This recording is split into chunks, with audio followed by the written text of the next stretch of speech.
దర్శిలోని స్థానిక తెలుగుదేశం పార్టీ కార్యాలయంలో జరిగిన దర్శి పట్టణ క్లస్టర్ పార్టీలోని జెహోబీసీ సభలో పాల్గొన్న తెలుగుదేశం పార్టీ నియోజకవర్గ ఇన్ఛార్జ్ గోరంట రవికుమార్, మాజీ ఎమ్మెల్యే నారపశెట్టి పాపారావు. ఈ సందర్భంగా వారు మాట్లాడుతూ బీసీలను ఆదరించిన పార్టీ టీడీపీ, బీసీల టీడీపీకి వెన్నెముక లాంటి వారు.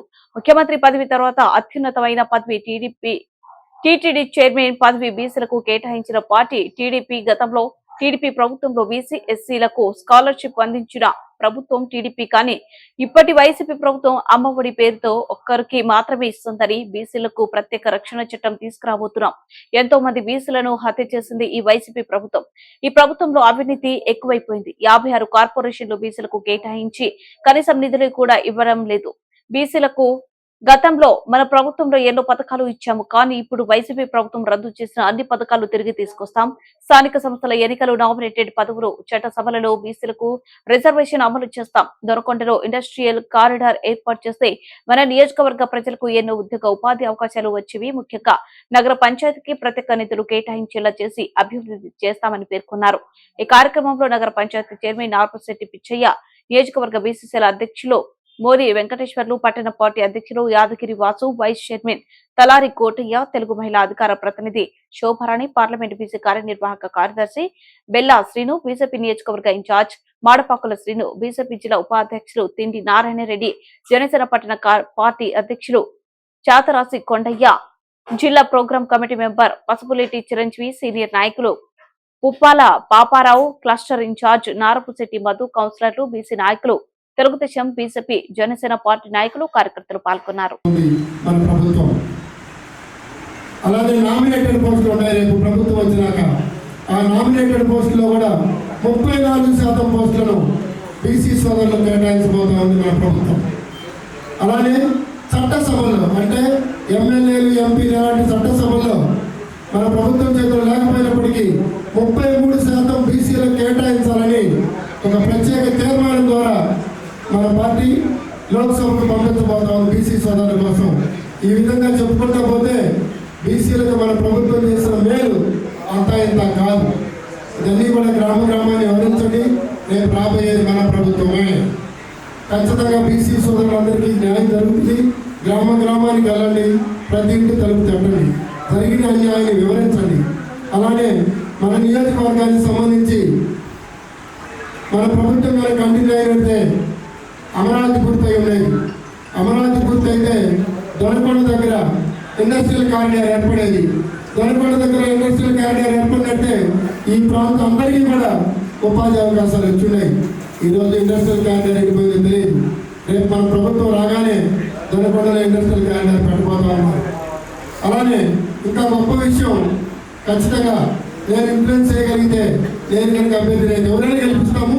నేను కనుక అభ్యర్థి అయితే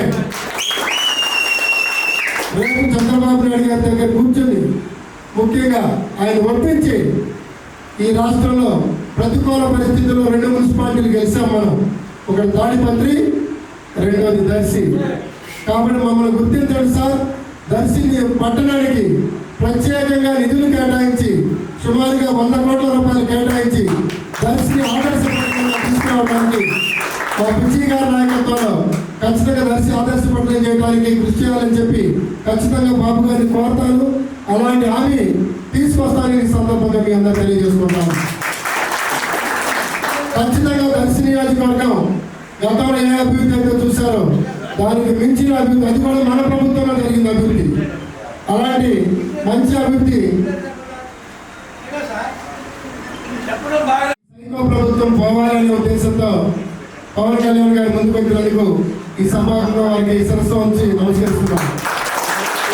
అలానే మన ప్రధానమంత్రి నరేంద్ర మోడీ గారు గత 5 సంవత్సరాలు మన రాష్ట్రంలో పడే ఇబ్బందులు చూశారు. ఆయన రాజధాని ఆగిపోవడం, పోలవరం ఆగిపోవడం, రాష్ట్ర ప్రజలు అన్యాయం అయిపోతారు ఉద్దేశంతో ప్రధానమంత్రి మోడీ గారు కూడా పెద్ద మనసుతో ఈ రాష్ట్రాన్ని బాగు చేయాలి, ఈ రాష్ట్ర ప్రజలను కాపాడాలనే ఉద్దేశంతో ఈ కూటమిలోకి వచ్చినందుకు బీజేపీ మిత్రులందరికీ కూడా శిరస్సు వచ్చి నమస్కరిస్తున్నాం.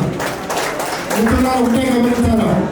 ఆ పొద్దున్నది ఈ పొద్దున్నది కానీ కొంతమంది మాట్లాడవచ్చు. కానీ రాష్ట్రం 10 లక్షల కోట్ల అప్పుతో ఉన్నది. 1,00,000 కోట్లు కాదు, 10 లక్షల కోట్ల పైన అప్పుతో ఉంది. ఈ రాష్ట్రాన్ని ఎదగడం మామూలు విషయం కాదు. ఈ రాష్ట్రంలో రాబోయే ముఖ్యమంత్రి పీఠం ఒక ముళ్ళ కిరీటం.